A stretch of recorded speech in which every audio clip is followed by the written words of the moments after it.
welcome to Tabletop CP. Today I'm going to show you how to quickly and effectively texture and paint an MDF building. Alright, so I've reached the final building in my terrain upgrade phase 2, which is a pan teal village. Everything I've ordered is from Charlie Foxtrot in their pan teal building range. Really cool stuff. This is the standard that we're going for, and this is the model that we will be using to do the tutorial. So let's go ahead and get started. So this is just your standard MDF building, super simple to put together. It's got some resin brickwork showing through, and it's also got a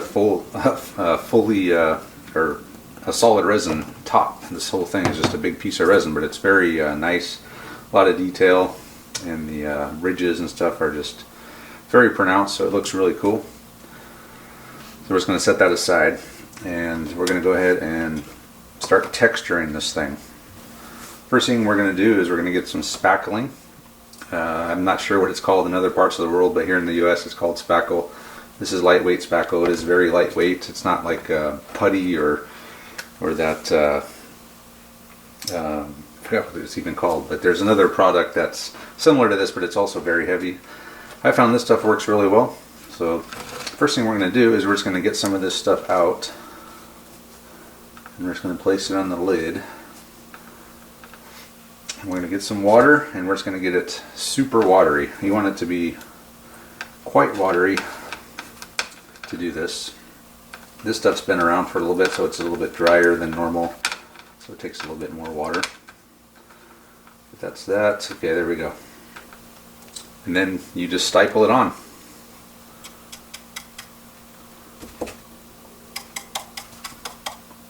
Nothing more to it.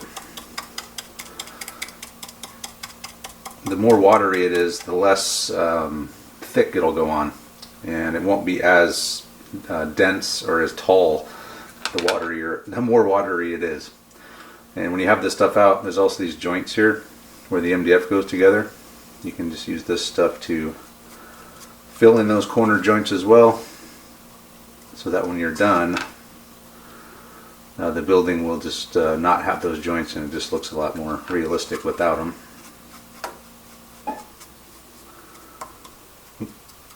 So that's one side there, and then I'll just go ahead and finish the rest of this. Obviously you don't want to do the go over the resin parts if you can help it.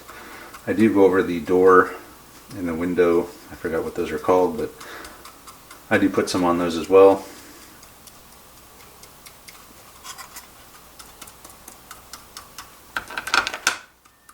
So pretty much just doing this in real time because it takes so little time, especially with a small, simple building like this. Some of the buildings I got were a little bit more complex than this. They had balconies and railings and all kinds of stuff. So those took a little bit longer, but I knew this one was going to be easy. This is why I picked this one to do the video on. And next step as well, the sand step that we're going to do after this, when this dries and you notice that you have some of the joints showing still, you can always just go over that, finish covering it up with the sand, which is the next step we'll get to. So there we go. Now this is going to work obviously for any type of MDF building, not just the pan teal, but that's just what I happen to be working on at the moment, so that's what we're doing the video on. And if you're doing a pan teal building, something you might not want to forget is this part here. So this roof doesn't have that piece, but a lot of these buildings do, and this little part is the same color and texture as the building itself, and then there's a wood beam that goes around it like that. So you're going to have to texture that and paint it, and then you can tape it off before you do the roof. So anyway, there is the first layer of texture. And we'll go ahead and let this dry, and we'll move on to the next step. Alright, now the spackle is dry. At this point you can go over it with your finger and just smooth it out. there's any big clumps, you can get rid of those. But this stuff's not going to come off. It's on there good, so it just gets all the really pointy parts off. Alright, so there we go. So that's step one. Next thing we're going to do is we're going to add some sand. So I'm using a sort of a medium coarseness sand. The finer sand you use, and the more watery this spackle is, the smoother the finish will be. If you want a more of a rough looking building, you can put the spackle on thicker, use a more coarse sand. That'll give you a more rough look. And that's what I'm doing for these Panteal buildings. If you're doing more of a Western European building texturing, you might want to go with this more watery spackle and finer sand just to make it a more polished looking building. So next up is the sand. What I'll do is I'll just get some white glue, an old brush, and I will start putting sand on. So I just find any spots that don't have, where I don't have the spackle, and I'll put some sand in there in random patterns. Everything's supposed to look completely random.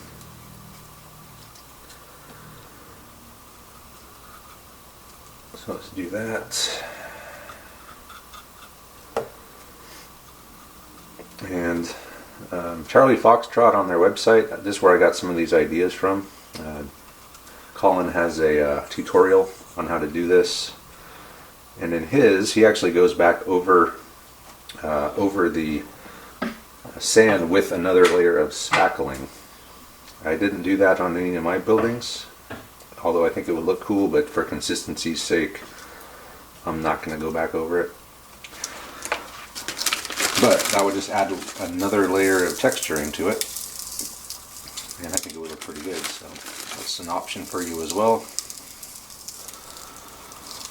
So there we go. And you could just leave this up and dry if you want, but since we're doing a video, I'm going to just do all of this at once. And again, the corner joints, if you missed any with the spackle, you can use this sand to cover up the rest of the joints.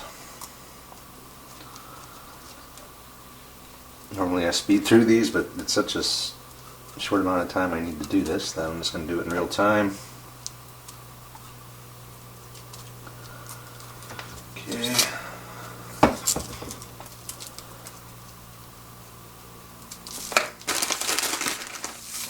Super easy. Very effective way to do it as well. Yeah, okay, I'll just finish the rest and we'll be back. Sand is now dry. Here's what it looks like. So this is a good time to go back and look and see if you missed any spots or if you want to add any more. I think that looks good, nice and random.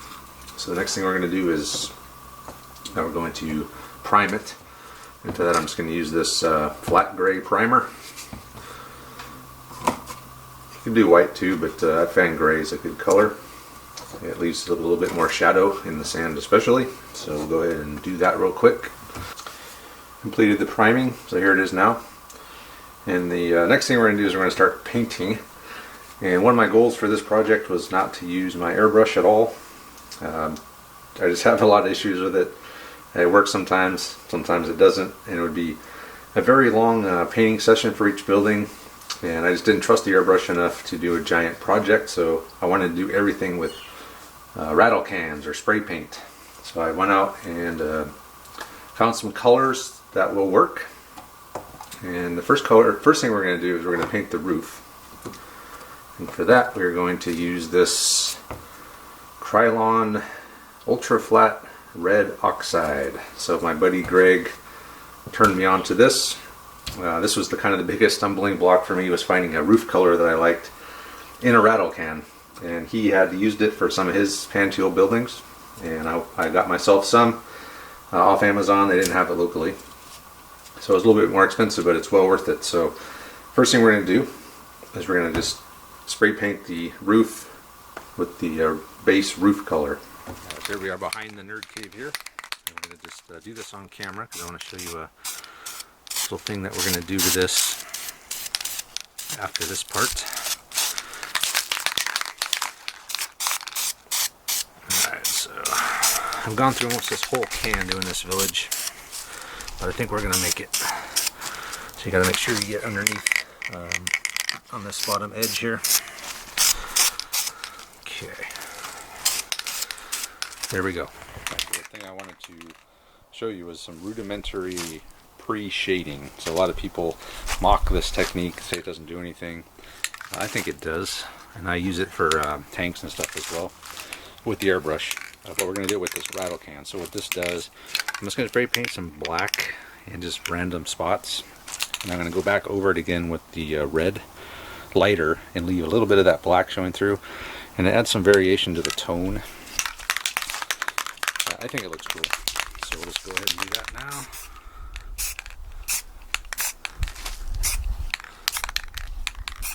There we go. That's all you need, just a little bit. Let's take the red and do some sweeping motions. Probably a good foot off of it. Just want to touch the top of that black part, not too much. So there we go. Maybe a little bit more red. You gotta be real careful though, because it could go away pretty quick if you hit it too hard. There we go. So now the roof is done. I don't know if you can see the pre-shading or not, but I can see it. It's very subtle, but it does add some depth and just tone differences to the roof, which we'll enhance later with some weathering. But first up, before that, we need to paint the building itself. For that, I'm going to be using this Rust-Oleum camouflage. This is just a flat tan is all it is. And I'm just going to paint the entire building with it. The building is now spray painted with the tan color. That's going to be our base color. Now we're going to go ahead and do the roof first. So all we need to do is add a little bit of weathering. And using Colin's idea from his blog, I'm going to just use good old airbrush. That's going to be the first level of weathering for this roof. And all I'm going to do is I'm going to just drag some lines of the airbrush down, some all the way down, some not, and just make it random. I've never used airbrush for weathering before, but it works quite well on these roofs, and it's something that most people already have. Actually, any kind of wash, you could probably use Nuln Oil as well and be totally fine, but this is what I have right now, so we're going to use it. And the trick is to just make it look random, not too evenly spaced. Do maybe 3 or 4 in a row, skip one, do 2 or 3, and just keep doing that until you get all the way around. So we'll go ahead and finish the roof and be right back. Now the airbrush is dry. You can see it added some more depth, more darkness. And if you go over those pre-shaded spots, it's going to make it even just slightly more dark. So just more variety. I'm going to do one more step. You could stop here at this step if you would like, but I'm going to add some rain marks. So this is the Vallejo Environmental. I am going to put them on straight, but I am going to dilute it a little bit just because I found that if you just put these on and don't dilute it somehow, they just look too stark and it doesn't look super convincing. So I will dilute it a little bit, and the way I'm going to do that is I'm going to use some just Vallejo airbrush thinner and an old toothbrush.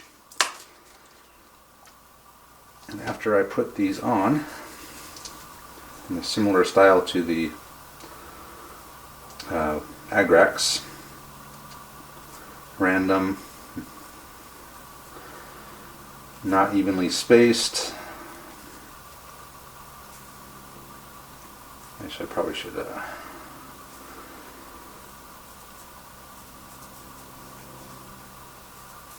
Alright, so these ones here,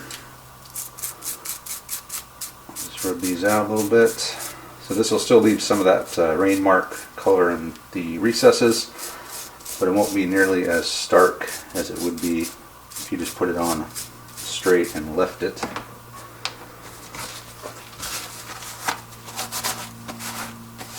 That's even kind of, yeah, there we go. Okay, so that'll leave those lighter, so it's going to add multiple tones. It's going to have a red, a lighter, a darker, and then an even darker where the Agrax went on over the pre-shade. And when it's all done, it'll look pretty cool. So I'll finish this up real quick. We're completed weathering the roof. Next, what we're going to do is going to give it a light dry brush, just to add some more contrast and depth. And for that, we're going to use this cheapo antique white color. This is a color that will feature prominently in the dry brushing of the building itself. And having that here will kind of blend the two together.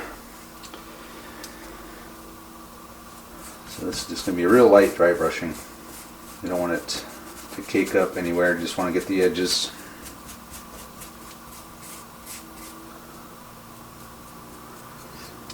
So I've learned you just always go against the grain and it'll catch all the ridges of all of those different tiles.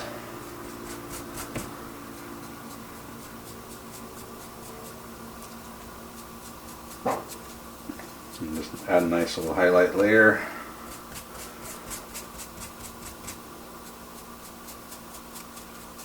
And not much else to it. I think everyone knows how to do a dry brush at this point.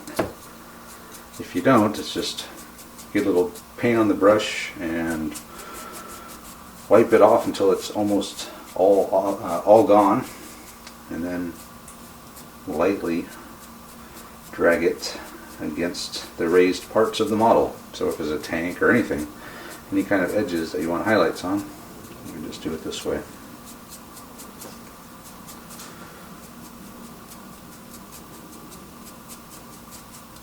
And alright, that looks pretty good. So the roof is now complete. That'll finish drying, and then we'll get started on painting the building. So the first layer I'm going to do is this Iraqi sand. Now this layer doesn't have to, you can do this with any colors you want, but these are just the colors that I happen to pick because it's what I had. So we'll go ahead and start with the Iraqi sand. And this dry brush can be a lot heavier than the dry brush you do on the roof, because the amounts don't really matter. It's, you want the building to look random, so it has, if it has spots that have thicker one of the three colors we're going to use than others, that's perfectly fine. So I will go ahead and finish doing the Iraqi sand dry brush, and then we'll be right back. Next up, we will use the antique white again. This is the heaviest dry brush I do. I do quite a bit of it on here because, well, mainly because I have more of this paint than any. I didn't want to use a whole bunch of these paints. They cost a lot more. But if you have a place to get these cheap acrylics, perfect for terrain like this. So same deal. Just start dry brushing, and this one can go on pretty darn heavy. The idea being that when you're all done, you'll have four different shades actually, including the base tan, and it'll really add just some interest. I mean, it'll be more interesting to look at because it's got tons of different colors and different concentrations all over the model. The final dry brush layer on the building is going to be this aged white. So any kind of brighter off-white, brighter than the antique white. And this is going to be a pretty light dry brush just to try to catch the tops of all the sand and all the spackle. Anything raised is going to get a nice white highlight on it. This is also good for the edges of these door frames, edges of the windows. Any particularly raised area would be a good candidate for the white.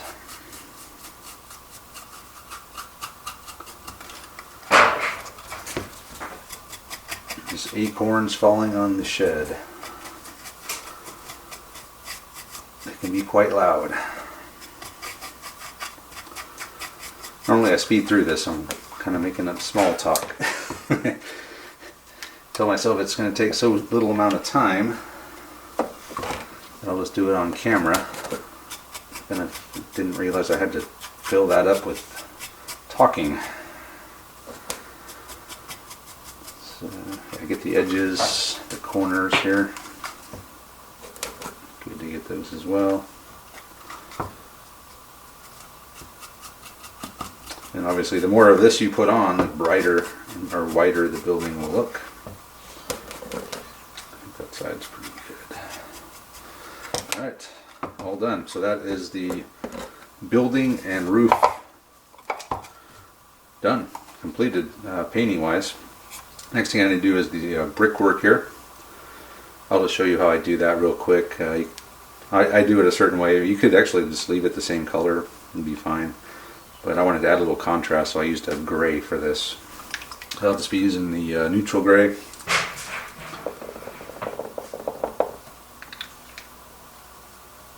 And we will just paint up all the brickwork real quick.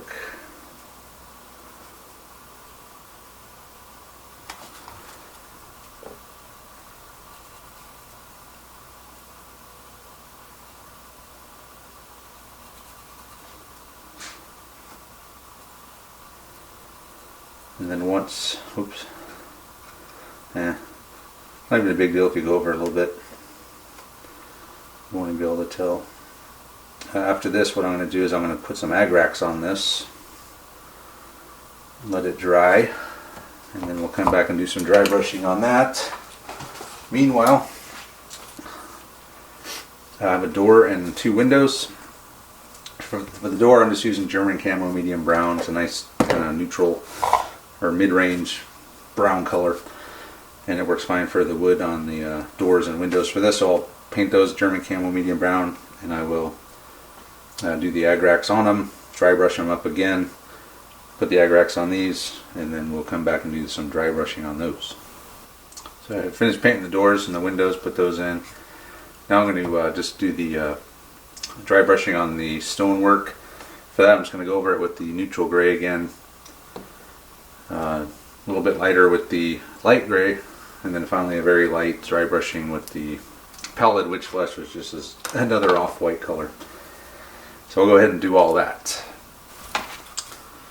So after the stonework is done, or the brickwork here, what I'm going to do is I'm just going to add some weathering around the bottom. And for that I'm going to use weathering powders, a darker one and then a lighter one over it to kind of blend it. And that'll be it. Once that's done, this building will be complete. So the weathering powders, all I do is I just use a stiff brush and put some weathering powder in it, or put it in some weathering powder. You don't want to go on too thick with this stuff. You just want to add a little bit of discoloration, where maybe over the years mud is splattered up in the rain. Oops. Guess that door's not quite glued in. I'll have to re-glue that. Yeah, I'll have to re-glue that in, but I wanted it in there if I wanted to do the weathering.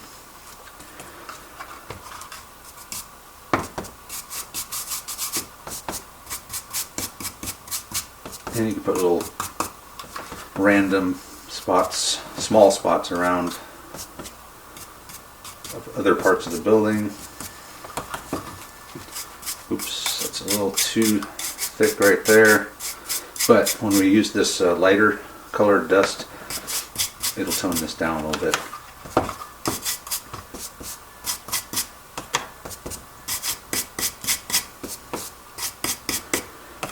And you can see the sand and the spackle is not coming off. Even with the super stiff brush, it's on there pretty darn good.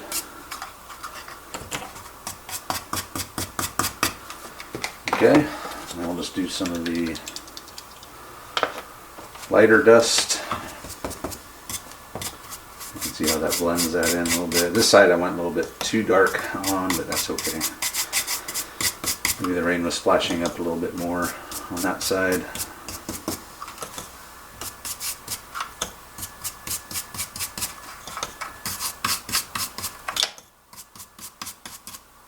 That's it. Building complete. So what I'll do now is I'll just take you guys over and show you the rest of the Pantail Village, as this was the last building. Oops, a little heavy there. And normally when I do these tutorials I like to just show off what I've done, and we'll do that now. So we'll be right back. And we are now officially completed with the, we are officially done with the terrain upgrade phase 2. Phase 1 being all the trees, and this is phase 2 of the building upgrade. So here's the store we just did. So I got tons of walls, I got low walls, I got high walls, I got the house. I think this is house 3, I believe this is house 2, all from Charlie Foxtrot's Pantail range. We got the big church, we got the gate, we got the stables, and then we got the tower. So really cool. I'm really happy with how they came out. I'm really happy that I was able to so easily texture them, and even more easily paint them with the rattle cans, because trying to do all this with an airbrush was going to be a nightmare for me, just because my airbrush is so finicky and seems to work when it wants to. So I could either airbrush for an hour straight, no problem, or 5 minutes later I'm just fighting it the whole way. So rattle cans were a big part of my strategy to do this, and they worked really well. So these buildings are really awesome. All the roofs come off, they all come apart, just like any good wargaming terrain should. So you can put troops inside buildings. The church even comes apart in multiple ways. I've also, I don't know if I'm going to be able to see this or not, but I've done a stained glass window in the church. And that was super easy to do as well. If you want to do that, all I did was cut a piece of the plastic outside packaging of a miniatures blister, got some red and blue Sharpies, and just colored it. That metal frame on the outside, or it's not metal, it's painted to be metal, but that's what makes the design. The rest is just kind of done in random blues and greens. I mean blues and reds. It's real easy to do, nice little touch. And that's the church. It's the stables. Really cool. And then the tower comes all the way apart as well. Oops. And that's that. That's the Pantail Village. So this is going to be useful in what am I doing here? This is going to be useful in all sorts of places in the world, from Mexico to Italy to Spain, and in all time periods. I mean, I could do Peninsula, early 1800s all the way up to modern times. So that's one of the reasons I wanted to get these Pantail buildings, just the versatility of them. So anyway, I just wanted to show that off. I'm very pleased with it, and I'm happy it's over, so we can start gaming with it a little bit more. And yeah, I guess on to the next big project for terrain, which is going to be Terrain Upgrade 3, and I don't know what that's going to be yet. Oh, I know what it's going to be, never mind, it's winter. I need to start building winter terrain, so that's going to be the next thing, is winter terrain, which, as anyone who's built winter stuff knows, it's all new everything. All new roads, all new bunkers, all new buildings, everything. So that's going to be a huge project, and that's going to be slowly worked on as the next big project. So with that, I'll go ahead and sign off. Hopefully you guys found this tutorial useful, and let me know what you think. And thanks for watching. We'll see you next time.